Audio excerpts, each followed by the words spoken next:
survey, we think. Yeah. Okay. So either increase the registration price or we... Well, we said... If it's already...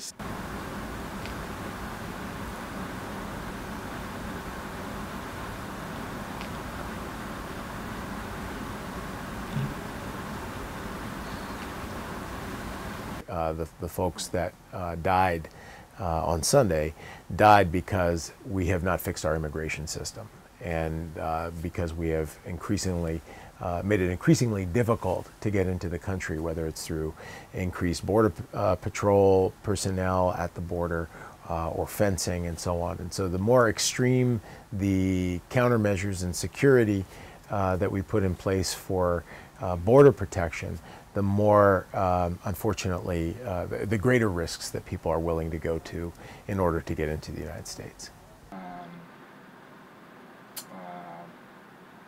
Like the cost of the program. Yeah. One of the unintended consequences or unexpected consequences of beefing up our border security is that we've beefed up organized crime at the border.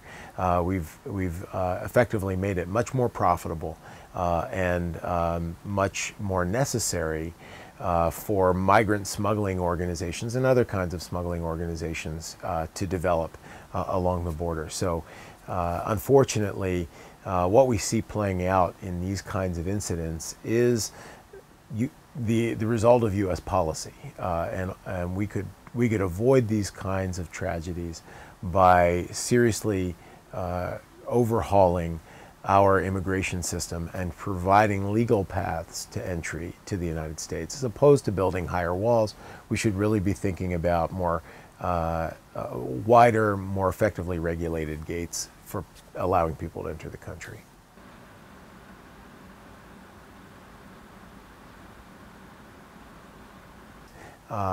We have one of the world's deadliest borders.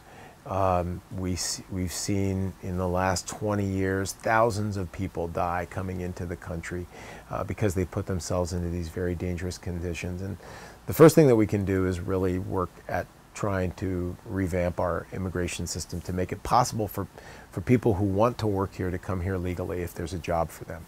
But the second thing that we can do is to modify our government's policies on how we engage smuggling organizations to try to minimize the negative impact. Survey, we think. Yeah. Okay. So either increase the registration price or we... Well, we said... If it's already...